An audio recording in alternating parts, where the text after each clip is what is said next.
अस्सलाम वालेकुम फ्रेंड्स, आप देख रहे हैं जूम टैक्स मीटिंग। और थैंक यू वेरी मच। जो है क्या कहते हैं, लास्ट वीक मीटिंग नहीं हो सके और ऑब्वियसली जो है आप लोग वेट कर रहे होते हैं, तो आप 2 हफ्ते वेट करते रहे मीटिंग के लिए। आज हम बात करेंगे इनकम फ्रॉम बिजनेस के हवाले से। और बेसिकली जो किताब मैं यूज करूंगा, जो मैंने आपको बताया है, पाकिस्तान टैक्स बार ने पब्लिश की है, बेयर एक्ट है, यानी कानून है जिसमें कम से कम गलतियां। तो मैं इस पे बात करूंगा, यानी कि जब आप टैक्स रिटर्न, बहुत सारे लोग फिल कर रहे होंगे, बहुत सारे लोग जो बिजनेस कर रहे हैं उनको पता होना चाहिए उनकी टैक्स रिटर्न कैसे फिल होती है। तो इनकम फ्रॉम बिजनेस के हवाले से हम आज बात करेंगे और थोड़ा बहुत उसको डिफरेंशिएट करेंगे कि टैक्स में हर कोई जो एवरीडे लाइफ में जो बिजनेस हो रहा होता है वो टैक्स में हर एक बिजनेस नहीं आता। आप इस जूम मीटिंग को इस तरह ज्वाइन कर सकते हैं कि जैसे मैंने अभी भी आफ्टरनून में, दोपहर को मैंने इसके लिंक्स शेयर किए हैं। 2 व्हाट्सएप ग्रुप्स हैं जो मैं मैनेज करता हूँ, एक है पाकिस्तान टैक्सेस मेड इजी और दूसरा है टैक्स मास्टर क्लास। तो उन दोनों में मैंने लिंक्स शेयर किए हैं और मीटिंग अबाउट 5:30 या 6 के दरमियान होती है, आज अपनी स्टार्ट हुई है। तो आप इसको ज्वाइन कर सकते हैं मीटिंग को। लेकिन मीटिंग आप तब ज्वाइन कर सकेंगे जब आप इन दोनों ग्रुप्स के मेंबर हो। तो बेसिकली व्हाट्सएप नंबर है टैक्स दोस्ती का, जिस पर आप अपना नाम और अपना सिटी और अपना रीजन भेज सकते हैं कि जी मुझे ज्वाइन कर लें, मैं फाइनेंस मैनेजर हूँ फला फला कंपनी में। क्योंकि जो ग्रुप्स है उसमें अब काफ़ी अच्छी डाइवर्सिफिकेशन होगी, उसमें कुछ फाइनेंस मैनेजर्स और अकाउंटेंट्स और सीएफओज वगैरह हैं, लॉयर्स तो पहले भी थे, उसके अलावा मेरे पार्टनर और चार्टर्ड अकाउंटेंट्स भी हैं, और कुछ और लोग भी हैं जिनका टैक्स से ताल्लुक होता है, या आप कह लें कि रिसर्च रिलेटेड लोग भी हैं। तो इन 2 ग्रुप्स में आप ज्वाइन हो सकते हैं। व्हाट्सएप नंबर है 032144090009। तो ये टैक्स दोस्ती का नंबर है, इसके व्हाट्सएप पे आप वैसे भी सवाल पूछ सकते हैं। लेकिन अब देखिए एक प्रॉपर सिस्टम बना दिया, यानी कि आप इस ग्रुप में आप अपना व्हाट्सएप मैसेज मुझे करेंगे, अपना नाम, अपने थोड़ा बहुत इंट्रोडक्शन और रिक्वेस्ट कर देंगे, तो मैं सिंपली अगले 5-6 दिनों में, अगली मीटिंग से पहले पहले मेरी कोशिश होती है कि व्हाट्सएप में सारे मैसेजेस सुन के मैं पाक टैक्स इमेड इजी वाले ग्रुप में ऐड कर दूं, जो फ्री ऑफ कॉस्ट है। वहां फिर आप अपने सवाल जवाब कर सकते हैं, मैं भी कोशिश करता हूँ पार्टिसिपेट करने की। उसके बाद जो है tax master class paid group है, उसमें 1000 आप पे करेंगे तो उस ग्रुप में आप ऐड होंगे। ये जो लिंक है खैर दोनों में शेयर हो रहा है, क्योंकि जैसे मैंने आपको बताया कि फ्लड रिलीफ के लिए मैं ये सारी चीज़ें कर रहा हूँ। जैसे अब अगर मैं टैक्स रिटर्न अपने क्लाइंट्स की फिल कर रहा हूँ और हम आज सोल प्रोप्राइटर और पार्टनरशिप तक रहेंगे, कंपनी के केस में फिर कुछ और चीज़ें भी ऐड हो जाती हैं, लेकिन ये सारी बातें कंपनी पे भी अप्लाई होती हैं। अगर आप लाइव आते हैं तो फिर ये जूम मीटिंग को ज्वाइन कर सकते हैं, वरना आप हमारे टैक्स दोस्ती के यूट्यूब चैनल पे देख रहे हैं, या जो आप हमारा जो वेबसाइट है उसके ऊपर इसका मेंशन है। तो स्टार्ट करते हैं जी। कि बेसिकली इनकम फ्रॉम बिजनेस मैं जो हूँ, जब टैक्स रिटर्न फाइल करता हूँ तो मेरे जेहन में याद रखें कि इनकम टैक्स लॉ लॉ भी है और फिर इनकम टैक्स के रूल्स भी हैं। और फिर उसके अलावा, जैसे मैंने आपको डॉक्टर इकरामुल हक की किताब बताई थी जिसमें हर सेक्शन के साथ उन्होंने रेफरेंस दिया होता है कि एफबीआर ने कितने सर्कुलर्स इशू किए हैं। एफबीआर के सर्कुलर्स का मतलब है कि एफबीआर ने इस टॉपिक पे, इस सेक्शन में, इस सेक्शन के अंदर जो बातें लिखी है उस पे उनका पॉइंट ऑफ व्यू क्या है और उन्होंने क्या क्या गाइडेंस दी है, जो आप फॉलो कर सकते हैं अगर आपको लगे कि मुनासिब है। उसके अलावा केस लॉज, यानी कि जो सुप्रीम कोर्ट है, हाई कोर्ट है और जो ट्रिब्यूनल्स हैं, उन्होंने क्या फैसले दिए हुए हैं इस सेक्शन से रिलेटेड, तो वो तो ज़रूरी है, उनको पता होना चाहिए। अगर आप अकाउंटेंट भी हैं तो कोशिश करें कि केस लॉ वगैरह स्टडी करें। तो डॉक्टर इकरामुल हक की किताब में पहले सेक्शन दिया होता है, जैसे इस वक्त हम सेक्शन 18 में बात करेंगे, इनकम टैक्स ऑर्डिनेंस 2001 की। फिर उसके बाद उसमें लेजिस्लेटिव हिस्ट्री दी होती है कि कितने दफ़ा ये सेक्शन में चेंजेस आई हैं, कौन कौन से words, phrases, comma, full stop change हुआ है। फिर उसके बाद उसमें जो एफबीआर ने अपने सर्कुलर्स और ओपिनियन दिए हैं। फिर उसके अलावा जो है, जो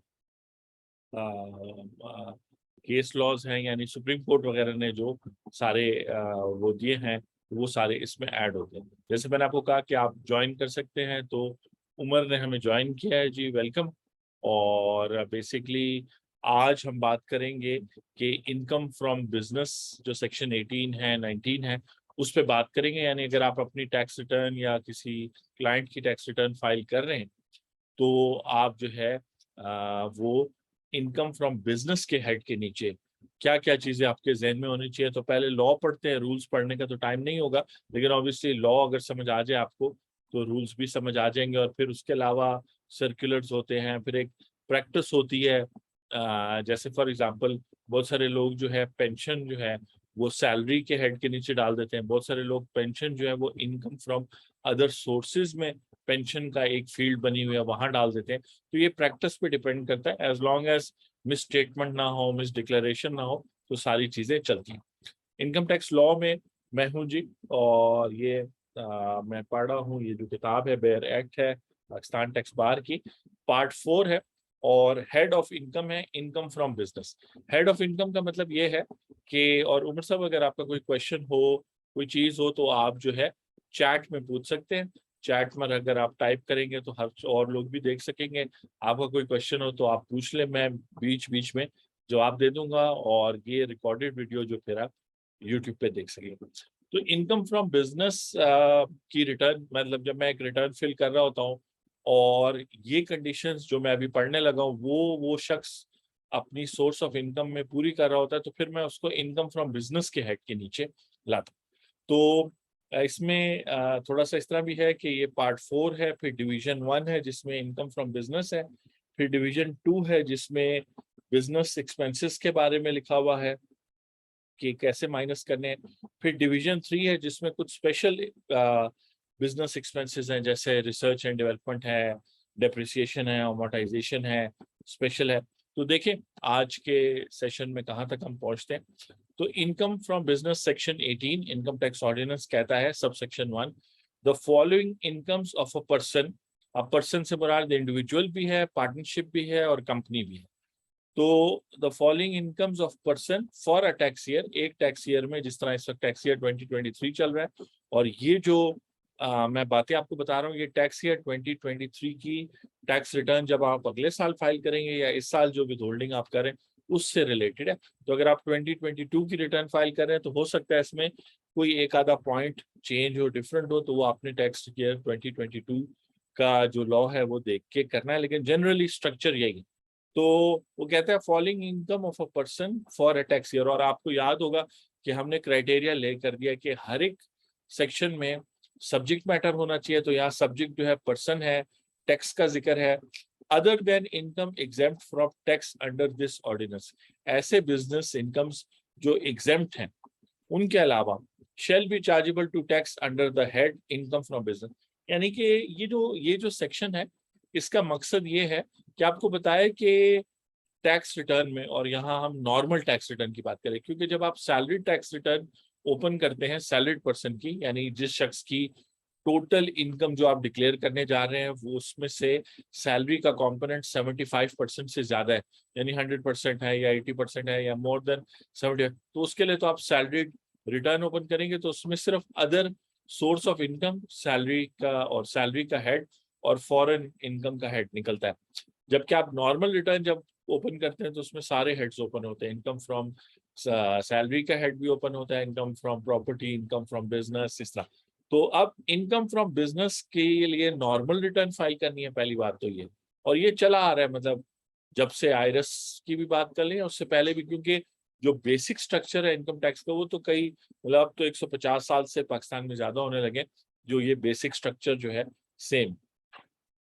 तो कहता है कि ये जो ABCDE, 1 2 3 ABCDE 5 किस्म की इनकम्स हैं, अगर ये किसी शख्स की, जो मैं अभी पढ़ के सुनाने लगा हूँ, इनकम है, सोर्स ऑफ इनकम है, तो वो इनकम फ्रॉम बिजनेस में आएगी। वो इसलिए कह रहा है कि कहीं आप उसको इनकम फ्रॉम सैलरी में ना ले जाएं, क्योंकि सैलरी के टैक्स रेट्स उस वक्त कम होते थे, ठीक है ना जी। और इसी तरह आप उसको इनकम फ्रॉम अदर सोर्सेज में ना ले जाएं वगैरह वगैरह। तो इसलिए ये 5 किस्म की इनकम्स हैं जो मैं आपको एक्सप्लेन करूंगा, जो अगर आप जिसका कॉन्सेप्ट आप समझ गए तो फिर आप अपने क्लाइंट से बात कर दें, या अगर आप खुद बिजनेसमैन हैं तो आप समझ जाएंगे। अब याद रखिए पाकिस्तान में कई किस्म के बिजनेसेस होते हैं, हर किस्म का बिजनेस इनकम फ्रॉम बिजनेस में नहीं आएगी। अच्छा, अब उमर पूछ रहे हैं जी, mister Williams, my question related more to CBT and 7E. What is update on amnesty declared property immunity from CBT 2022? मैं इसका जवाब दे देता हूँ। मैं फिर क्योंकि ग्रुप में भी ये डिस्कशन हो रही थी, मैं ये इनकम फ्रॉम बिजनेस पर फिर आऊंगा। पहली बात तो उमर साहब ये है कि जो सीवीटी है, कैपिटल वैल्यू टैक्स है, कॉन्स्टिट्यूशन ऑफ पाकिस्तान में 4th शेड्यूल में एंट्रीज है 47 से लेके 52 तक, और उसमें एंट्री नंबर 50 है कि फेडरल गवर्नमेंट जो है वो कैपिटल वैल्यू ऑफ एसेट पर जो है टैक्स लगा सकती है, लेकिन उसमें लिखा हुआ है कि सिर्फ जो मूवेबल एसेट है उसमें लिखा हुआ है कि इमूवेबल पे नहीं लगा सकती। तो basically capital value of movable assets पे टैक्स लगेगा। वो जो टैक्स लगाया गया है वो 1989 में फाइनेंस एक्ट के थ्रू लगाया गया है, जिसमें कैपिटल वैल्यू टैक्स का कानून उसी फाइनेंस एक्ट में इंट्रोड्यूस करा दिया गया था। चंद सेक्शंस का वो कानून, उसने जो है टैक्स लगाया मूवेबल आइटम्स पे, यानी उसने एयर टिकट के ऊपर आप सीवीटी पे करते हैं।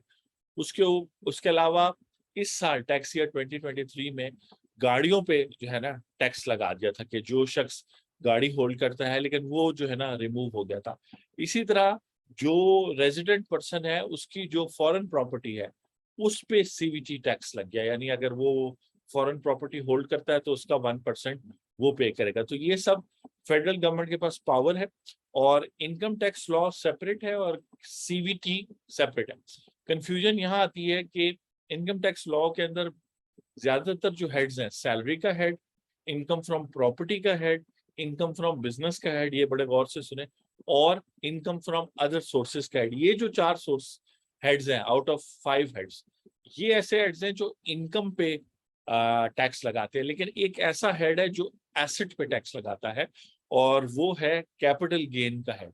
और जो कैपिटल गेन है उसमें जो है, और वो सेक्शन भी हम करेंगे आने वाले दिनों में, कि वो बेसिकली मूवेबल पे भी लगाता है और इमूवेबल पे। तो अब झगड़ा 7E में तो ये है कि आया इमूवेबल पर लगना चाहिए, तो जब वो रिजॉल्व होगा 7E का, जिसका स्टेटस मैं आपको बताता हूँ, तो फिर ये जो कैपिटल गेन एसेट है इसमें भी मजीद क्लैरिटी मिल जाएगी।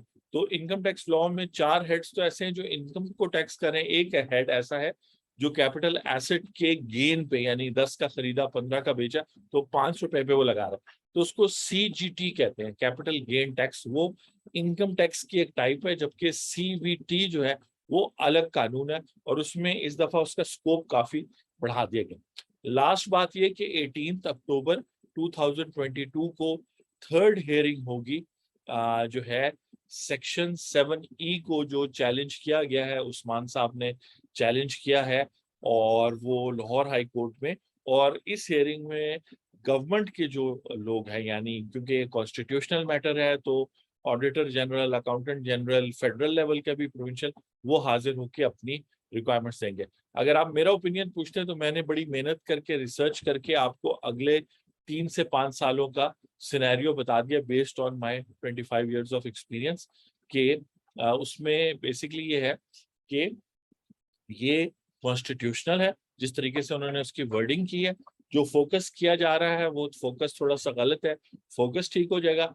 बाकी जो capital gain tax immovable property पे लगता है और सेक्शन 236C और के, वो बेसिकली चैलेंज हो जाने चाहिए। लेकिन इस वाली पिटीशन में तो सिर्फ 7E को किया, लेकिन इसका जो भी लाहौर हाई कोर्ट फैसला करेगी वो फिर सुप्रीम कोर्ट में उसका होगा फाइनल फैसला, और ये बेसिकली एफबीआर के फेवर में ही जाएगी कुछ सालों में। और इस तरीके से टैक्स देना पड़ेगा, टैक्स ईयर 2022 वाला भी, 23, 24, जब तक ये फैसला होता है। एंथनी साहब, बात ये है कि 22 के अंदर जो सीवीटी लगाया है, जी सीवीटी, उसका मुझे क्लियर नहीं है कि वो सीवीटी जो है वो अंडर डिस्कशन है या नहीं है अभी। नहीं, वो अंडर डिस्कशन नहीं है, और सीवीटी जो लगाया है वो तकरीबन उस पर अभी कोई बात नहीं कर रहा। हो सकता है उसके अंदर कोई लीगल पॉइंट निकले, लेकिन जो सीवीटी है वो अलग कानून है, और वो जो है उस पर कोई डिस्कशन नहीं हो रही। जैसे रेजिडेंट लोगों की ओवरसीज प्रॉपर्टी पर सीवीटी लगा दिया गया है, मोटर कार वगैरह पे भी लगाया था वो वापस ले लिया गया है, और उसके अलावा कुछ और चीजों पे भी सीवीटी लगाया गया, लेकिन वो अभी डिस्कशन में नहीं है। लाहौर हाई कोर्ट में जो है वो 7E पे जो है ना वो है। और अगर आपने कुछ पूछना है तो पूछ ले, मैं फिर आगे इनकम फ्रॉम बिजनेस पे जाऊंगा। बस मुझे ये एमनेस्टी प्रॉपर्टीज का पूछना था कि जो एमनेस्टी इन्होंने दी है, जो शबर जैदी की साहब की व्यू है, वो होल्ड करता है या ओपिनियन उनकी नहीं वैलिड है? एमनेस्टी तो नहीं दी गई, आपकी वीडियो देखी थी। एमनेस्टी तो नहीं दी गई, लेकिन आप बताएं कि आप किस चीज की बात कर रहे हैं। एमनेस्टी अभी तो नहीं दी गई किसी चीज पे भी, ये जो फाइनेंस एक्ट 2022 आया था। नहीं, 18 और 19 के अंदर इन्होंने एमनेस्टी दी जी थी, जी जी जी उसके जी। बारे में पता कर रहा था कि हाँ ये हाँ, सीबीपी से एग्जेम्प्ट है, उन स्पेशल कंडीशंस की जो वीडियो में बात की थी। बिल्कुल ऐसा ही है। उसमें इस तरह है कि शबर जैदी साहब के आर्टिकल्स हैं या जो उन्होंने बिजनेस रिकॉर्डर में लिखे, और उस पर मैंने भी बात की है, क्योंकि मतलब वो एक अथॉरिटी है, जो वो बात करते हैं वो ऑब्वियसली हर चीज को ध्यान में रख। उन्होंने ये क्वेश्चन रेज किया है कि जिन लोगों ने 2018 और 19 में जो है एमनेस्टी स्कीम्स ली थी, क्योंकि वो एमनेस्टी स्कीम एसेट बेस्ड थी। 2019 वाली तो मेरा ख्याल है बिल्कुल, क्योंकि उसमें तो एसेट पे 18 पे भी और 19 पे भी बेस्ड एसेट्स पे था कि उनको वाइट अप कर रहे, तो उन एसेट्स पर 7E भी नहीं अप्लाई होता और सीबीटी भी अप्लाई नहीं होता। ये उनका ओपिनियन है। तो अब आपने देखना है कि आप, मैं ये कह रहा हूँ क्लैरिटी के लिए कि 7E का तो टैक्स आप पे कर दें। पहले तो आप सारी एक्सक्लूजन्स में से कोशिश करें कि आपकी प्रॉपर्टी निकल आए, और उसके बाद जो है बाकी जो रहे उस पर टैक्स पे कर दें। वो रिफंड हो जाएगा जब फैसला आएगा। जो सीवीटी वाला मामला है, वो तो अगर आप फ्रैंकली मेरे से पूछते हैं तो जब तक वो एयर टिकट पे कट रहा था या एक आधा और चीज पे, तो वो तो कॉस्ट का हिस्सा बन रहा था ना जी, वो तो पता ही नहीं चलता था। अब जब अलग से देना है तो सबसे पहली बात तो ये है कि कहाँ देना है, कौन सा फॉर्म भरना है, क्या करना है। तो अभी उस पे तो गवर्नमेंट ने बना तो दिया, उसका स्कोप तो बढ़ा दिया, लेकिन एग्रीकल्चर इनकम की तरह भी कोई मैकेनिज्म सही नहीं बना हुआ कि कैसे कलेक्ट होगा, क्या होगा क्या नहीं होगा। तो उसमें थोड़ी सी अभी ग्रे एरिया है। ओके, ठीक है जी, thank you. Okay. Thank you. अभी इंफॉर्मेशन एक्सचेंज के हद तक, क्योंकि देखिए ये बड़े सेंसिटिव मैटर्स हैं, अगर आप खुद या किसी और की कंसल्टिंग कर रहे हैं तो फिर तो प्रॉपर डिस्कशन फैक्ट्स सामने रख के ना सारी बात होना है। अभी जो जनरल हद तक मैंने आपको गाइड कर दिया, लेकिन ये कोई लीगल एडवाइस नहीं है या लीगल वो नहीं है, आपको एक आइडिया देने के लिए। क्योंकि ऑब्वियसली टैक्स में जो मैंने 25 ईयर्स में देखा है कि कॉम्प्लिकेटेड से कॉम्प्लिकेटेड मैटर क्यों जाके सुप्रीम कोर्ट में रिजॉल्व हो जाता है, क्योंकि वहां मजबूरन डिस्कशंस होती हैं। तो अगर हम उसको अपने लेवल पे ही डिस्कस करते रहें, कम्युनिटी बना के, टैक्स दोस्ती की कम्युनिटी है या और लोग भी अच्छा काम करें, बार बार वो पॉइंट मुख्तलिफ फोरम्स पे उठता रहे, तो यही रिजॉल्व हो जाएगा। तो मैंने जैसे 7E पे जो बातें की हैं वो आप लोगों की हेल्प की वजह से ही की हैं। आप लोग बार बार पूछते रहे, अभी भी आपने जो पूछा। एक्चुअली सीवीटी पे मेरा प्लान है कि मैं कॉम्प्रिहेंसिव किस्म का प्रोग्राम करूं, क्योंकि अब ये एकदम से इम्पोर्टेंट हो गया, इसका स्कोप चूंकि इनलार्ज हो गया, और इसका फिर क्वेश्चंस काफी रेज हो जाते हैं कि पिछले 5 साल पीछे तो नहीं जाया जा सकता, फिर जिन्होंने 2018-19 की एमनेस्टी ली थी उनके हवाले से क्या सिनेरियो है, और उनको देना पड़ेगा नहीं देना पड़ेगा, चूंकि उन्होंने डिक्लेयर किया था और उनको कहा गया था कि अब इस पे मजीद आपने तो उसकी भी इंटरप्रिटेशन करनी है। तो इंटरेस्टिंग सिनेरियो है। हम शुरू करते हैं जी, इनकम फ्रॉम बिजनेस। और अगर आप ये वाली इनकम कमा रहे हैं जो मैं बताने लगा हूं, तो फिर आपने इनकम फ्रॉम बिजनेस के हेड के नीचे डिक्लेयर करना है। खासतौर पे आईटी फ्रीलांसर्स वाले पहले बड़े परेशान होते थे, अब नहीं होते। तो कहता है, रिपीट करता हूँ, सब section 1 of section 18, the following incomes of a person for a tax year other than income exempt from tax year under this ordinance shall be chargeable to tax under the head income from business. Number 1 या A, the profit and gains of any business carried on by a person at any time in the year. तो इसका मतलब है कि इसमें जो main word है वो बिजनेस है। बिजनेस से क्या मुराद है?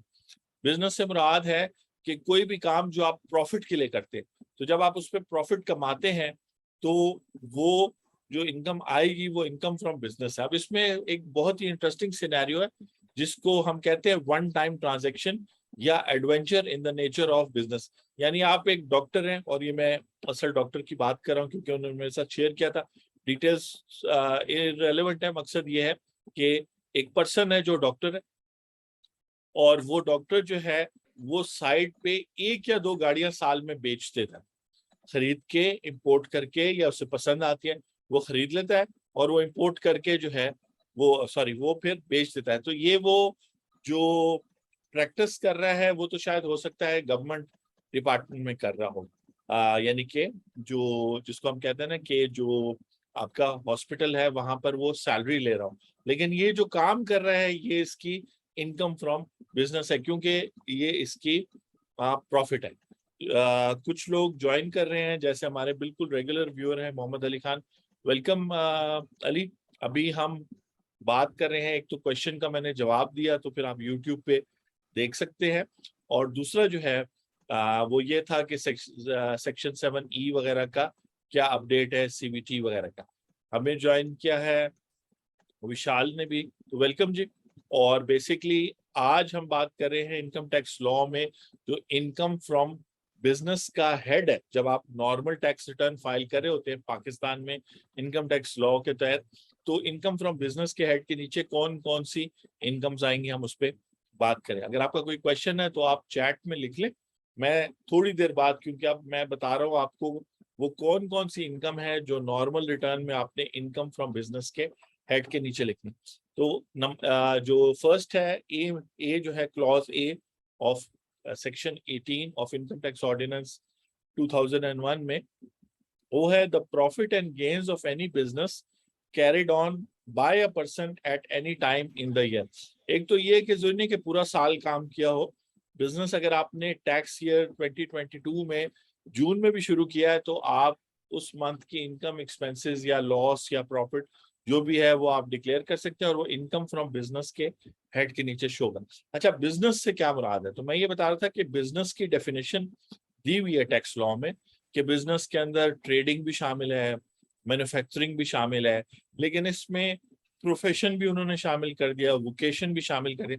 यानी वो लोग जो गुड्स की सेल एंड परचेज करते हैं with the intention of profit making, सिर्फ वो लोग नहीं, मतलब चाहे वो मैन्युफैक्चरर हो, इंपोर्टर हो, डिस्ट्रीब्यूटर हो, होलसेलर हो, रिटेलर हो, बल्कि सर्विस प्रोवाइडर्स। तो हमारे मुल्क में सर्विस प्रोवाइडर जो है वो उसकी टैक्सेशन जो है उस पर जो सेल्स टैक्स है वो फेडरल गवर्नमेंट लगाती है। तो फेडरल गवर्नमेंट ने टैक्स उसमें जो सर्विस प्रोवाइडर्स की लिस्ट बनाई हुई है, वो लिस्ट ये है कि उसके अंदर कैटेगरीज हैं, जैसे होटल है, मोटेल है, फिर टेलीकम्युनिकेशन वाले हैं।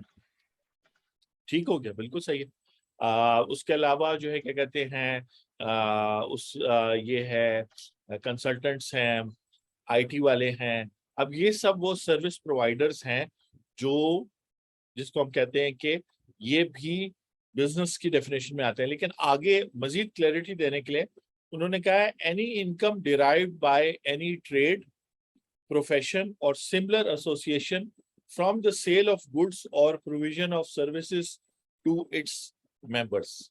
ठीक है जी। यानी कि ऊपर बिजनेस के अंदर शामिल कर दिया गया है ये बात कि जी आप ट्रेडिंग करते हो, आप सर्विस प्रोवाइडर हो, सब। तो इसीलिए मैं कहता हूं कि जो IT फ्रीलांसर्स है, अब देखें कोई बंदा वेब पेज डिजाइनिंग कर रहा है, कोई रिमोट मॉनिटरिंग कर रहा है, कोई वर्चुअल असिस्टेंट है, तो क्यों कोई शख्स वर्चुअल असिस्टेंट होगा? उसके पास वो एडमिनिस्ट्रेटिव स्किल्स हैं, वो कम्युनिकेशन स्किल है जो जिसकी वजह से उसकी सर्विस यूज की जा रही है। अगर वो एम्प्लॉयमेंट में आ रहा है तो फिर तो वहाँ सैलरी के हेड में चला जाएगा। यानी अगर वो फुल टाइम 9 to 5 यानी 8 घंटे 10 घंटे अपने एम्प्लॉयर के कहने के मुताबिक वो पाकिस्तान से बाहर काम करता है, वो तो एम्प्लॉयमेंट में आ रही है। लेकिन अगर उसके मल्टीपल क्लाइंट्स हैं, ठीक है, यानी मल्टीपल लोग हैं जो उसको एंगेज करते हैं, जैसे आप मुझे जो है टैक्स दोस्ती में मुझे आप जो है कोई कंपनी इनकॉर्पोरेट करवा रहा है, कोई टैक्स रिटर्न बनवा रहा है, फिर मेरे पास अपनी टीम है, वो अलग बात है। लेकिन मैं आपके साथ जब इंटरेक्ट कर रहा हूँ तो ट्रांजैक्शन की नेचर बिजनेस की है। मैं अपने प्रोफेशन यानी टैक्स की नॉलेज, फाइनेंस, अकाउंटेंसी, इस नॉलेज के बेस पर और आपको पता है लोड शेडिंग होती है, लाइट चली गई है, लेकिन कोई बात नहीं, आवाज ज्यादा इंपॉर्टेंट है, शक्ल इतनी इंपॉर्टेंट नहीं है। तो बेसिकली आप जब भी यहाँ पे आप या तो ट्रेडिंग कर रहे हैं, मैन्युफैक्चरिंग कर रहे हैं, या सर्विस प्रोवाइडर है, उसमें डिपेंड करता है। वोकेशनल वो लोग होते हैं जैसे प्लम्बर है, इलेक्ट्रिशियन है, वो भी जो इनकम कमा रहा है, इनकम फ्रॉम बिजनेस के हेड के नीचे आएगी। मैं अकाउंटेंट हूँ, टैक्स कंसल्टेंट हूँ, वकील है, वगैरह वगैरह, ये जो है आईटी वाले लोग हैं, फिर बैंकिंग के लोग हैं, ये सब अगर सर्विस प्रोवाइड करें और इंडिपेंडेंट हैं, जैसे बैंक इन्वेस्टमेंट एडवाइजर्स होते हैं, अगर वो किसी कंपनी में काम कर रहे हैं तो उनकी इनकम सैलरी के हेड के नीचे जाएगी। अगर वो इंडिपेंडेंटली सर्टिफाइड इन्वेस्टमेंट एनालिस्ट हैं, या सीएफए हैं, या चार्टर्ड अकाउंटेंट है, तो फिर वो जो सर्विस अपनी प्रैक्टिस में दे रहे हैं वो इनकम फ्रॉम बिजनेस में आएगी। ये जो सेकंड पार्ट में मैंने अभी आपको पढ़ के सुनाया कि any income derived by trade, profession or similar association from sale of goods or provision of services to its members, ये एक स्पेशल सिनेरियो है। तो क्लैरिटी कर लें अपने जहन में, मैं आपको दोबारा से रिपीट करके बताता हूँ कि अगर आप खुद से काम कर रहे हैं अपने हाथों से, यानी मतलब अपने हाथों से मुराद है कि कोई गुड्स बना रहे हैं, या अपने हाथों से आप अपनी किसी को सर्विस दे रहे हैं, जो बेसिकली कि इंटेलेक्चुअल एक्टिविटी हो गई, या जैसे हेयर कटर, बार्बर हो गया जो बाल वगैरह काटता है, उसमें वो अपने जहन का भी इस्तेमाल कर रहा है और हाथ का इस्तेमाल कर रहा है। मैं जो हूँ टैक्स फाइलिंग में जो है चाहे कीबोर्ड पे हाथ इस्तेमाल कर रहा हूँ, और साथ में जो टैक्स नॉलेज है, या टीम को सुपरवाइज कर रहा हूँ कि वो क्या काम कर रहे हैं, उनका काम चेक करें। तो बेसिकली ये सब कुछ इनकम फ्रॉम, यानी जो क्लॉज ए है उसमें आएगा। और नॉर्मली सैलरी तो ग्रॉस बेसिस पे टैक्स होती है, business income profit and loss के बेसिस पर होती है, यानी कि आप उसमें से बिजनेस एक्सपेंसेस माइनस कर सकते हैं, जो मैं कोशिश करेंगे कि आज हम उस पर बात करें। लेकिन ये बड़ी बारीक बात है। अब बहुत सारे प्रॉपर्टी डीलर्स आते हैं और वो कहते हैं कि जी हम जो काम कर रहे हैं वो क्या है। तो अब आप देखें कि अगर आप जो है कमीशन ले रहे हैं, उसकी आप आपने किसी की प्रॉपर्टी रेंट पे चढ़ाई, किसी का प्लॉट बिकवाया, तो आपको कमीशन मिल गई। तो अब पाकिस्तान में प्रॉपर्टी डीलर्स या जो प्रॉपर्टी का काम है वो एज सच इंडस्ट्री के तौर पे भी रिकग्नाइज नहीं है गवर्नमेंट के। दूसरा, जो उसमें लोग काम कर रहे हैं वो उनके पास कोई सर्टिफिकेशन वगैरह नहीं है, ठीक है जी। वो बस बेस्ड ऑन एक्सपीरियंस और एक अंडरस्टैंडिंग होती है प्रॉपर्टी की, प्राइस की, लेन देन की, कस्टमर सर्विसेज की, कुछ जनरल स्किल्स चाहिए होते हैं, सॉफ्ट स्किल्स हो गए, उसके बेस पर वो काम कर रहे हैं। तो वो बिजनेस इनकम एक तरह से उनके हिसाब से तो वो कारोबार कर रहे हैं, लेकिन टैक्स में वो कैपिटल गेन के हेड के नीचे आएगा अगर वो प्रॉपर्टी अपने नाम में रख के सेल और परचेज करें। और जहां तक कमीशन है, तो वो कमीशन जो है उनको मिल रही है एक अपनी, वो कहते हैं ना प्रोफेशनल सर्विसेज, उस तरह नहीं दे रहे जैसे मैं बेस्ड ऑन पहले नॉलेज हासिल की, फिर सर्टिफिकेशन हासिल की, फिर उसके बाद हम, या कोई एडवोकेट होता है, या कोई और मैनेजमेंट कंसल्टेंट, या कोई इलेक्ट्रिकल इंजीनियर, या कोई भी, तो उसके मुकाबले में उस तरह उनकी कोई सर्टिफिकेशन या डिग्री नहीं है। तो वो इनकम फ्रॉम अदर सोर्सेज में आने के ज्यादा चांसेस हैं कि वो, और वहां भी आप अपने जो बिजनेस, जो आप कमीशन कमाने के लिए एक्सपेंसेस करने थे, वो जो है आप माइनस कर सकते हैं। तो आप देखें चीजें डिवाइड हो जाती हैं जब टैक्स रिटर्न में आप डालते हैं। तो जैसे अकाउंट्स में या अकाउंटिंग में अकाउंटिंग रूल्स होते हैं, या जनरली एक्सेप्टेड अकाउंटिंग प्रैक्टिसेस या प्रिंसिपल्स होती हैं, गैप, या जिस तरह इंटरनेशनल फाइनेंशियल रिपोर्टिंग स्टैंडर्ड्स होते हैं, उसको देख के, सामने टीवी लगा हुआ है तो जब टीवी पे जरा रोशनी होती है तो हम पे भी रोशनी हो जाती है। तो जो इस तरह के स्टैंडर्ड्स हैं उनके मुताबिक जब आप तैयार करते हैं फाइनेंशियल स्टेटमेंट्स, तो इसी तरह टैक्स रिटर्न भी टैक्स रूल्स जो बेसिकली अकाउंटिंग रूल्स ही हैं, लेकिन गवर्नमेंट ने जो टैक्स के रूल्स बनाए हैं, जो गवर्नमेंट ने अकाउंटिंग रूल्स बनाए हैं, उसके मुताबिक आप करते हैं। तो बेशक अगर ये जो प्रॉपर्टी डीलर है ये भी financial accounting point of view से सोल प्रोप्राइटर है, या पार्टनरशिप है, या कंपनी है, तो बिजनेस इनकम ही शो करेगा, लेकिन टैक्स रिटर्न में कुछ लोगों को डिफरेंटली शो करेगा। अब on the other hand IT freelancers जिनके सारे पैसे बाहर से आ रहे हैं, वो फॉरेन सोर्स वाले हेड के नीचे नॉर्मल टैक्स में नहीं जाएंगे। अब आप कहेंगे कि जी वो सारे पैसे बाहर आ रहे हैं, उनका कस्टमर तो बाहर बैठा है, किस बेसिस पर आप कह रहे हैं कि उनके पैसे बाहर? अब याद रखिए, मैं आपको जनरल इंफॉर्मेशन दे रहा हूँ।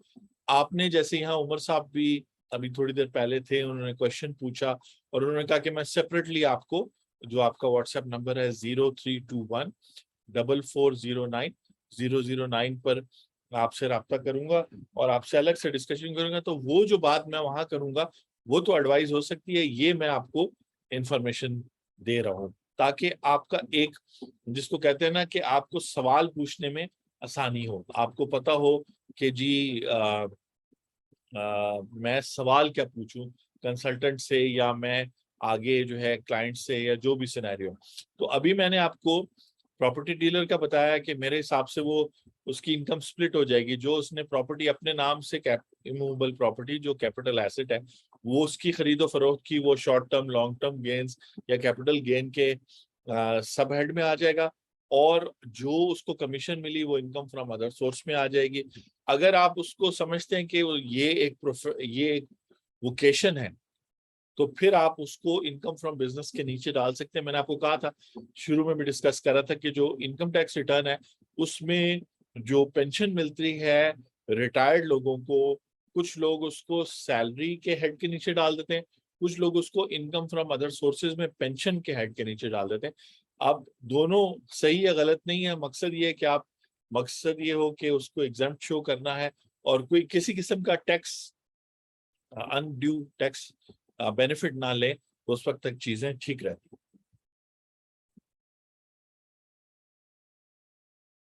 जी, तो ये तो आईटी फ्रीलांसर का मैंने क्वेश्चन रेज किया कि जी उसका कस्टमर तो बाहर बैठा है, तो उसकी जो इनकम हुई वो फॉरेन सोर्स इनकम हुई। तो मैं आपको बताता हूँ, और ऑब्वियसली इस जवाब के अंदर एक दो और एस्पेक्ट्स भी हैं जो किसी और दिन बात करेंगे, क्योंकि फिर बहुत ज्यादा चीजें कॉम्प्लिकेट हो जाएंगी। मकसद ये कि हम उसको सिंपल करें। ये यूट्यूब पे भी आप देख रहे होंगे तो वीडियो बार बार देखी जाएगी, तो फिर पाकिस्तान सोर्स और फॉरेन सोर्स इनकम का फर्क वगैरह।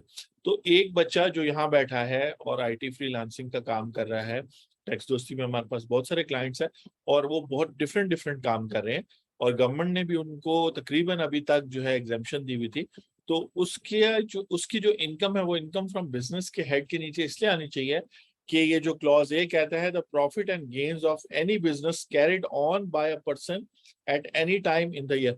तो carried on by a person, ये जो वर्ड यूज हो रहा है इसका मतलब है कि अगर एक शख्स की मेन सप्लाई चेन, यानी कि वो जो काम कर रहा है और उसके साथ अगर कोई टीम है, एम्प्लॉयज है, या अकेला है, उसका कोई एम्प्लॉय नहीं है, लेकिन जो वो बिजली खर्च कर रहा है, जिस जगह पे वो बैठा है, जो किराया वो दे रहा है ऑफिस का या घर से काम कर रहा है, जो वो स्टेशनरी यूज करता है, सारा कुछ जो है, जो वो पाकिस्तान में, हाँ ठीक है वो शायद एडवर्टाइजिंग कर रहा है फेसबुक पे, तो फेसबुक तो ऑनलाइन है और फेसबुक का कोई ऑफिस भी पाकिस्तान में नहीं है, तो वो तो चलो एक एक्सपेंस है जो वो बाहर की कंपनी यूज करके, जो उसका राइट है।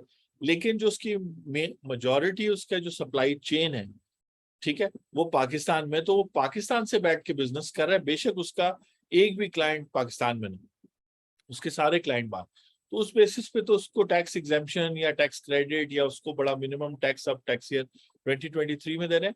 लेकिन ये इनकम फ्रॉम अदर सोर्सेज भी नहीं है, ये फॉरेन सोर्स इनकम भी नहीं है।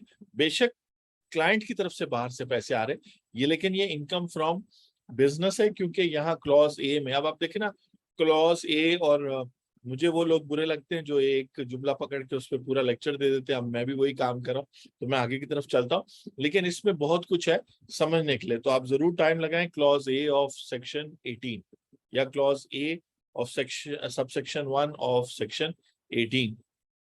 नेक्स्ट है any income derived by any trade profession. तो यहाँ पे मेंबर्स का जिक्र है। तो एक सिनेरियो रेज हुआ था बहुत साल पहले, 50 ईयर्स 70 ईयर्स पहले, मे बी 100 ईयर्स पहले, कि एक एसोसिएशन अगर है, जैसे पीछे आप देख रहे हैं लाहौर टैक्स बार है, वो लोग कोई काम करते हैं अपने मेंबर्स के लिए, तो उससे कोई इनकम आती है, वो अगर कोई सेमिनार्स करवाते हैं, बुक्स ब्रोशर बेचते हैं, तो वो भी इनकम इनकम फ्रॉम बिजनेस में आएगी। इस बात को मैं बस सिर्फ इतना कहूंगा कि जब लोग जो है मिल के, मतलब वो पार्टनरशिप बिजनेस नहीं है, वो प्रॉफिट नहीं करे, लेकिन जैसे लाहौर टैक्स बार है, या institute of chartered accountants of Pakistan है, या वो, अगर वो टैक्स लॉ के तहत कंपनी नहीं है तो फिर जो है क्या कहते हैं जो वो काम कर रहे हैं वो बिजनेस इनकम में आएगा, बेशक वो अपने मेंबर्स को ये चीजें वगैरह प्रोवाइड कर रहे हैं इस तरह से, ठीक है।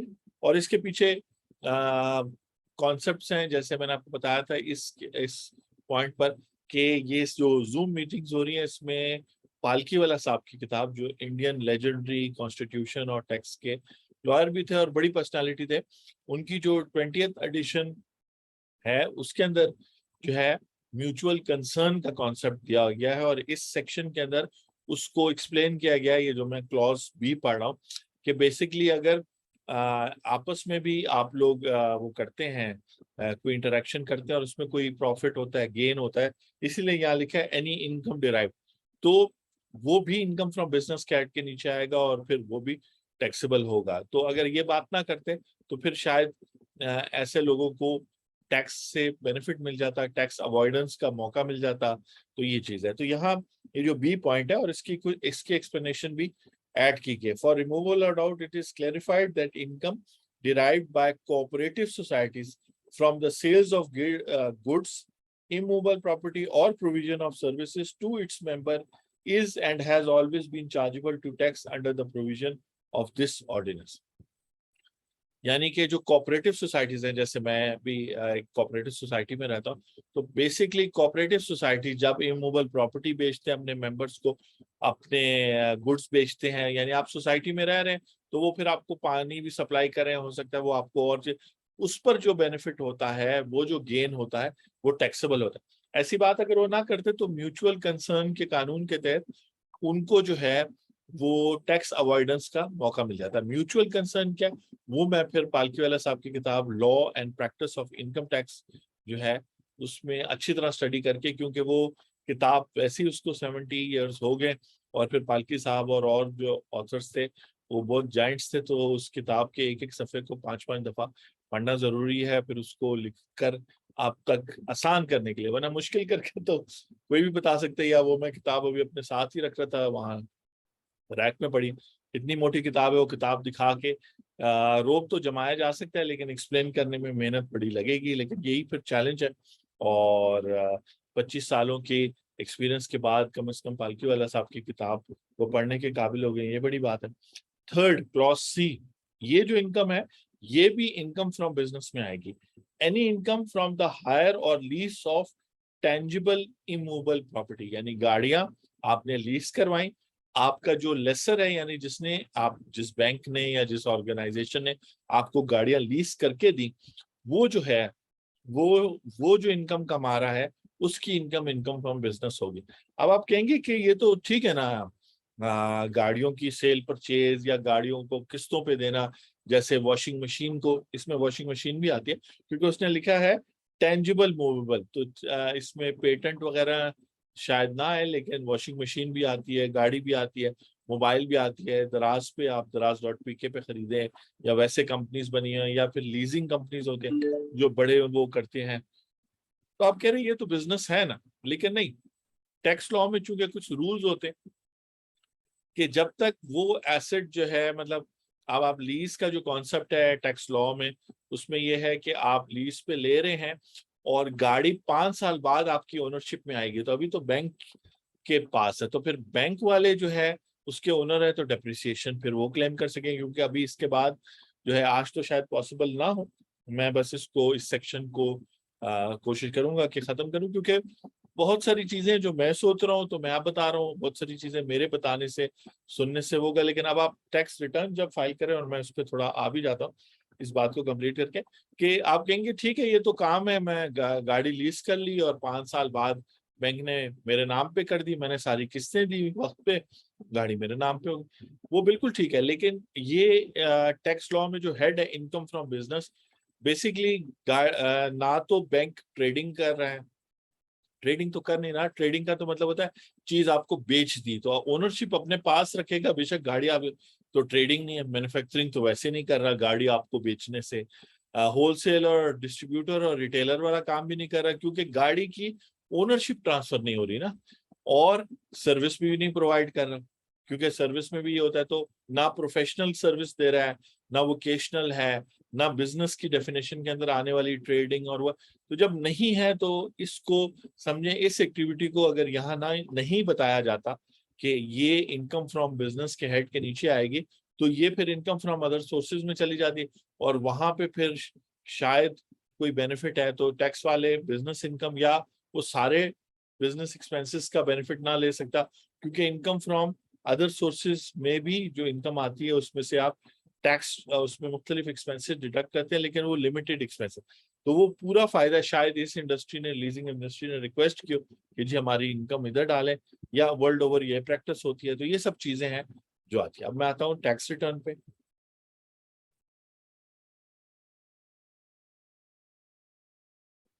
ब्लूमबर्ग टीवी लगा हुआ है। ब्लूमबर्ग जो है वो जैसे और बड़े टीवीज हैं जो बिजनेस न्यूज देते हैं 24 घंटे, तो अमेरिका में चूंकि बहुत इन्फ्लेशन है और इंटरेस्ट रेट्स बढ़ रहे हैं, तो डॉलर की कीमत सब बहुत ऊपर चली गई है, तो हर शख्स डॉलर या डॉलर डिनोमिनेटेड इन्वेस्टमेंट्स करना चाहेगा, तो पूरी दुनिया की इकोनॉमी से पैसा निकल के डॉलर अमेरिका में जा रहा है।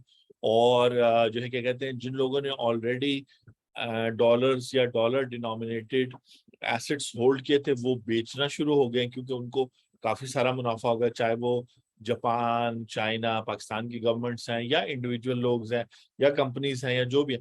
तो इस तरीके से एक हलचल सी मच गई है आफ्टर 10, 15, 20 ईयर्स, और चूंकि इन्फ्लेशन, महंगाई बहुत हो गई है, तो इस वजह से ये सारा सिनेरियो हो रहा है। ये आपको मुझे भी अफेक्ट कर रहा है, चाहे वो डॉलर रेट की सूरत में हो, चाहे हमारे लिविंग एक्सपेंसेस की सूरत में हो।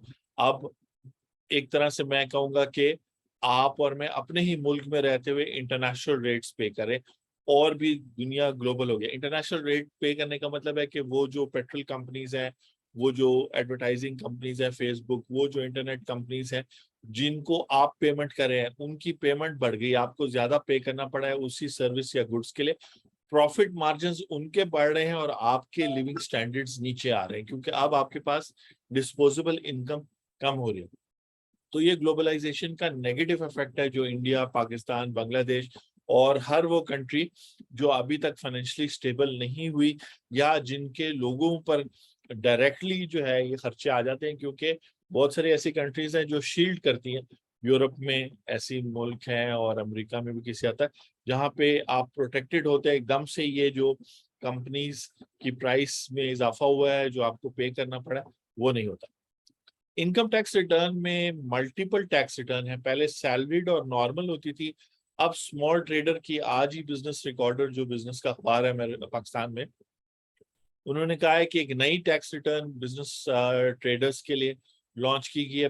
पहले से भी बिजनेस ट्रेडर्स के लिए, स्मॉल मैन्युफैक्चरर्स के लिए, डेवलपर बिल्डर्स के लिए, ये जो घर और प्रॉपर्टी और सोसाइटीज बनाते हैं, कमर्शियल एरिया बनाते हैं, इन सब के लिए डिफरेंट रिटर्न्स अवेलेबल थी। नॉन रेजिडेंट जिन्होंने सिर्फ फाइलर बनना है, उनकी कोई पाकिस्तान सोर्स इनकम नहीं है, उनके लिए भी। और उसके अलावा वेल्थ स्टेटमेंट है, एक रेगुलर वेल्थ स्टेटमेंट है और एक ऐसी है जिसमें सिर्फ फॉरेन एसेट्स डिक्लेयर करने होते हैं अगर आपके एक सर्टन इनकम बाहर से आ रही है, $10,000 से ज्यादा पूरे साल का आप कमा रहे हैं। तो टैक्स रिटर्न्स अब मल्टीपल किस्म की होगी, कौन सी रिटर्न फाइल करें। तो जब जो शख्स भी इस हेडिंग के नीचे आएगा इनकम फ्रॉम बिजनेस, उसकी नॉर्मल टैक्स रिटर्न फाइल करनी है। एम्प्लॉयमेंट में सैलरी, फिर इनकम फ्रॉम प्रॉपर्टी के बाद तीसरा हेड आता है टैक्स रिटर्न में लेफ्ट साइड पर। वो जब आप ओपन करते हो तो उसमें पहले रेवेन्यू आता है जो बेसिकली मैन्युफैक्चरिंग, ट्रेडिंग और जो गुड्स बेचते हैं उससे रिलेटेड। फिर उसमें अदर रेवेन्यूज में आपको जो पार्टनरशिप फर्म का शेयर आता है वो भी एक बिजनेस इनकम के हेड के नीचे आता है, या आपकी सर्विस प्रोवाइडर के तौर पे है, या आप फी फॉर टेक्निकल सर्विसेज देते हैं। दो चार ऐसी सर्विसेज हैं जो वहाँ है। और अदर रेवेन्यूज में अगर आपकी कोई भी सर्विस आप प्रोवाइडर हो, जैसे मैं हूँ, टैक्स कंसल्टेंट हूँ या हाई कोर्ट का एडवोकेट हूँ, तो मैं वहाँ पे अदर्स हूँ। फिर मैनेजमेंट एक्सपेंसेस आते हैं, फिर इनएडमिसिबल, एडमिसिबल, यानी कि कुछ ऐसे एक्सपेंसेस हैं जो फाइनेंशियल अकाउंटिंग में तो आप क्लेम कर सकते हैं, लेकिन वो उसमें टैक्स में अलाउ नहीं होते। इसी तरह टैक्स डेप्रिसिएशन सेपरेट होती है। तो बिजनेस का जो हेड है और उसके जो सब हेड्स हैं वो टैक्स रिटर्न में देख के कंफ्यूज कर देते हैं बंदे को। तो इसीलिए हम आज बात करें कि ये जो आपने पहला, यानी इनकम फ्रॉम बिजनेस के हेड के नीचे, या तो आप उसको ट्रेडिंग, मैन्युफैक्चरिंग यानी पहले रेवेन्यू वाले पोर्शन में डालेंगे अगर आप गुड्स देते हैं। अगर आप सर्विस प्रोवाइडर हैं तो फिर आप जो रेवेन्यू का सेकंड पेज है अदर रेवेन्यू, उसमें किसी फील्ड में डालेंगे।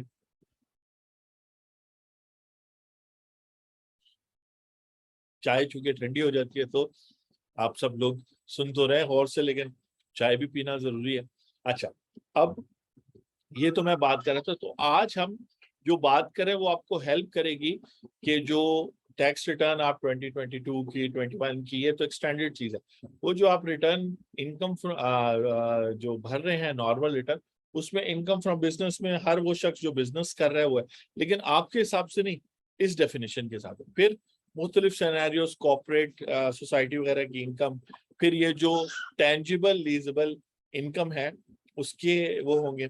अच्छा, उसके अलावा बेटी की बैकग्राउंड में आपको आवाज आ रही होगी, वो भी एक्साइटेड होती है जब वीडियो बन रही होती है। अच्छा जी, फिर वो कहता है, और अंधेरे में मैं पढ़ रहा हूँ, the fair market value of any benefit और perquisite whether convertible into money और not derived by a person in the course of और by virtue of past, present और प्रोस्पेक्टिव बिजनेस रिलेशन। ये बड़ा इंपॉर्टेंट है। ये पिछला जो इनकम टैक्स ऑर्डिनेंस 1979, उसमें ऐसी बात नहीं थी कि अगर मैं बिजनेसमैन हूं और मुझे आप गाड़ी गिफ्ट करते हैं तो वो मेरी इनकम फ्रॉम बिजनेस में शामिल होगी, क्योंकि यहाँ वो बिजनेस रिलेशन की बात कर, ठीक है जी। तो बिजनेस रिलेशन हो और आप इस हेड के नीचे, तो वो आप डालेंगे। एक्सप्लेनेशन दी हुई है। फिर वो कहते हैं any management fee derived by a management company including a मुदारबा एंड मैनेजमेंट कंपनी। अब ये जो बात है वो ये है कि जो इस तरह है कि पाकिस्तान में अगर आपने कोई म्यूचुअल फंड लॉन्च करना है, कोई प्रोजेक्ट लॉन्च करना है जिसमें पैसा एक शख्स लगा रहा है और स्किल्स दूसरे के हैं, तो आप एक मुदारबा, एक लीगल स्ट्रक्चर बना सकते हैं। मुदारबा कंपनी हो गई। Management companies, asset management companies का मतलब होगा, मतलब मैनेजमेंट कंपनीज तो जनरल टर्म हो गया। एसेट मैनेजमेंट का मतलब होगा कि या तो ये लोगों से पैसा लेके जो ये जो है फिर वो स्टॉक मार्केट में, मनी मार्केट में, मुख्तलिफ मार्केट्स में इन्वेस्ट करेंगे और फिर जो प्रॉफिट आएगा वो उसमें से अपने खर्चे निकाल, तो उनकी इनकम जो है आप कहेंगे ये भी बिजनेस ही होता है। नॉर्मल जुबान में तो इसको बिजनेस कहेंगे, टैक्स पॉइंट ऑफ व्यू में थोड़ा सी टेक्निकलिटी है तो इस इनकम को भी डाल दिया गया। अब इनके अलावा अगर कोई और शख्स है तो वो किसी और हेड में आएगा। जैसे फॉर एग्जांपल अगर आप इसी मुदारबा कंपनी में जॉब कर रहे हैं और आपको सैलरी मिलती है, सुबह जाते हैं शाम को आते हैं, काम की जॉब डिस्क्रिप्शन जो है वो एम्प्लॉयर की मर्जी से है, तो आपके जो है वो सैलरी के हेड के नीचे है। अब आप इसी मुदारबा कंपनी में या किसी भी बिजनेस में कंसल्टेंट हैं, आप जाते हैं थोड़ी देर के लिए, जाते नहीं है, वो आपको डेटा भेज देते हैं, आप उनकी टैक्स रिटर्न फाइल कर लेते हैं, विद होल्डिंग स्टेटमेंट कर लेते हैं, तो आप जो है वो इनकम फ्रॉम बिजनेस है। कब बिजनेस इनकम होती है, कब सैलरी इनकम होती है, और चूंकि सैलरी इनकम टैक्स ईयर 2022 तक शुरू से जब से पाकिस्तान में वो है उस टाइम से जो है ना वो होगी।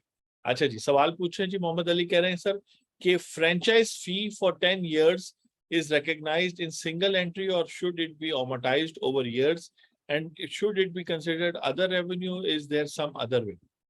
बिल्कुल सही है। इस सवाल अच्छा आपने पूछ लिया, क्योंकि मैं मेरी तरफ से तो वाइंड अप हो गया।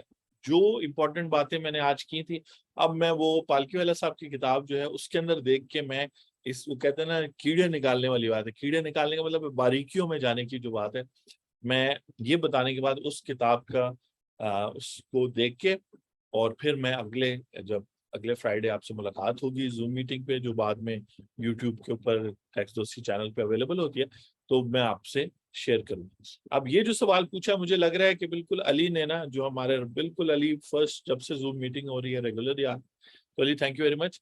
तो अली ने जो पूछा, मेरे ख्याल अब ये सवाल ब्रिज बनेगा आज के लेक्चर और आने वाले लेक्चर पे, अगले फ्राइडे पे।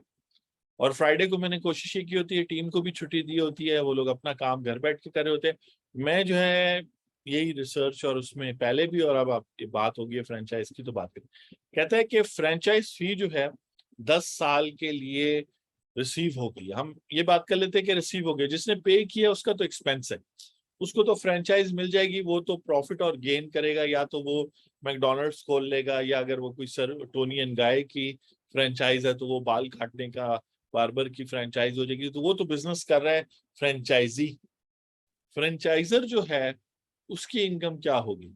तो आया फ्रेंचाइजर को ये बेसिकली उसकी जो इंटेलेक्चुअल प्रॉपर्टी है, मैकडॉनल्ड्स का ट्रेडमार्क और मैकडॉनल्ड्स के एसओपीज जो पेटेंटेड है, यानी बिजनेस सीक्रेट है किस तरीके से वो बर्गर बनाते हैं, या टोनी एंड गाय की जो ब्रांड है और टोनी एंड गाय की जो प्रोडक्ट्स हैं, उन सब चीजों के अगेंस्ट उसको मिले। प्रोडक्ट्स के लिए तो नहीं, लेकिन बेसिकली टोनी एंड गाय की जो एक एक्सपीरियंस होता है कि आप अगर दुबई के या अमेरिका में कहीं टोनी एंड गाय में जाएं हेयर कट कराने, और पाकिस्तान में तो सिमिलर होगा, थोड़ा बहुत ही फर्क होगा। मैकडॉनल्ड्स भी सारी दुनिया में एक जैसा होगा, बर्गर का टेस्ट भी थोड़ा बहुत मतलब 80% मिलता जुलता होगा। तो जो फ्रेंचाइजर है उसके लिए, और वो चाहे पाकिस्तान में यानी रेजिडेंट है या नॉन रेजिडेंट है, उसके लिए ये जो है ये बिजनेस इनकम नहीं है। अच्छा, अब इसको किधर डालेंगे? अब अगर वो नॉन रेजिडेंट है ना, तो रॉयल्टी और फ्रेंचाइज वगैरह की जो इनकम है उस पे फाइनल टैक्सेशन होती है, यानी कि उससे एक सर्टेन अमाउंट ऑफ टैक्स काट दिया जाएगा और उसको अमाउंट दे दी जाएगी। और वो अच्छा, लमसम तो बिल्कुल जब उसको पेमेंट हो रही है तो उससे टैक्स उस अमाउंट पे लमसम काटा जाएगा। अब आपने जो सवाल पूछा था, शायद आपने अली सोचा कि नहीं, लेकिन वो जो आप पूछ रहे हैं ना कि वो इनकम फ्रॉम अदर सोर्स में जाएगी, वो तो तब है जब फ्रेंचाइजर भी पाकिस्तान में हो। बेसिकली तो उसकी पाकिस्तान सोर्स इनकम बन रही है ये, और उसको भी ये इनकम शो करनी है। तो अगर फिल एंड फाइनल इनकम है तो फिलहाल मैं कहूंगा कि आप उसको इनकम फ्रॉम अदर सोर्सेज में डालेंगे। वो बिजनेस नहीं कर, बिजनेस जहां तक मैं समझाऊं वो ये कि आप अपने हाथों से जब काम करते हैं, यानी जब आप खुद ऑपरेशंस में इन्वॉल्व होते हैं, तो तब तो आप कह सकते हैं। लेकिन अगर आप कमीशन ले रहे हैं एज अ प्रॉपर्टी डीलर, यानी या फ्रेंचाइजर है, आपका जो कैपिटल एसेट्स हैं, इंटेलेक्चुअल प्रॉपर्टी है, जो बेसिकली कैपिटल एसेट्स हैं टैक्स पॉइंट ऑफ व्यू से, उस पर आपको जो है वो जो है इनकम आ रही है, तो पैसिव इनकम है। वो अपने अपने हाथों से पहले तो आपने ब्रांड बना लिया था, लेकिन अभी तो आप काम नहीं कर रहे, आपने उससे एडवांस में ले लिया। अब वो अपना मैकडॉनल्ड्स, टोनी एंड गाय या यूपीएस या जो भी फ्रेंचाइज आपने उसको दी है, वो मेहनत करेगा पूरे साल, आपका खर्चा भी निकालेगा और अपने खर्चे भी निकालेगा, और उसके बाद प्रॉफिट, तो वो तो इनकम फ्रॉम बिजनेस में जाएगा। फ्रेंचाइजी और फ्रेंचाइजी जो है और फ्रेंचाइजर दोनों, उन्होंने वो सर्विस प्रोवाइडर्स के कानून के तहत भी आते हैं। तो उन्होंने पीआरए, अगर वो पंजाब में है, सिंध, तो एसआरबी के साथ रजिस्टर होना है, और फिर उस मुताबिक जो है वो sales tax on services charge करनी है। अब सर्विस कौन दे रहा है? तो फ्रेंचाइजर सर्विस दे रहा है फ्रेंचाइजी को, वो उस पर फिर मजीद 16% या 5%, जो भी सेकंड शेड्यूल में जो सेल्स टैक्स ऑन सर्विसेज का कानून है वहां पे। ठीक है जी, तो बहुत शुक्रिया, थैंक यू, आप लोग आए और आप लोगों ने सुना भी। उमर थे, उन्होंने क्वेश्चन भी पूछा और अनम्यूट करके उन्होंने वैसे भी पूछा। मेरी तरफ से ये है कि बिजली चली गई थी तो मैं प्लस माइनस में आ रहा हूँ, लेकिन जो बातें मैंने की हैं वो ज्यादा इंपॉर्टेंट है। ये हमारे जो टैक्स लॉ है, अली कह रहे हैं, थैंक यू, आपका शुक्रिया अली। जो टैक्स लॉ है हमारा और जो इंडियन टैक्स लॉ है मिलता है, और बेसिक प्रिंसिपल्स तो मिलते हैं। तो अब पालकी वाला साहब की किताब में बिजनेस के हवाले से मैं आपके सामने कुछ चीजें लाऊंगा, बिजनेस की डेफिनेशन के बारे में, वो क्या कहते हैं, क्यों ट्रेडिंग वगैरह शामिल है, फिर कौन सी इनकम इंडिया में भी बिजनेस के ऐड के नीचे आती है, और बहुत सारी बातें जो उनकी किताब पढ़ के फिर बंदे का ज़हन चल पड़ता है, उसको पता चल जाए अच्छा यार ये भी सोच रहे हैं, ये भी सोचा, और फिर वो उसमें से कोई बात भी जो आपको एज ए क्लाइंट या बिजनेसमैन या फिर एज ए कंसल्टेंट आप अपने क्लाइंट को पहुंचा सकते हैं। हम नेक्स्ट टाइम बात करेंगे। तो आज से ही मैं तैयारी शुरू करूंगा, क्योंकि उस किताब पे ज्यादा तैयारी की जरूरत होती है। थैंक यू वेरी मच विशाल, आपका, अली आपका, और जो है आपसे नेक्स्ट फ्राइडे मुलाकात होती है। व्हाट्सएप ग्रुप जो पाकिस्तान टैक्स है और टैक्स मास्टर क्लास है, उसमें ये लिंक शेयर होता है। अगर आप चाहते हैं तो आप मैसेज कर दें मुझे 03214409 009 पर, तो मैं आपको ग्रुप में ऐड कर दूंगा। पाकिस्तान टैक्स वाला फ्री ऑफ कॉस्ट है। Thank you.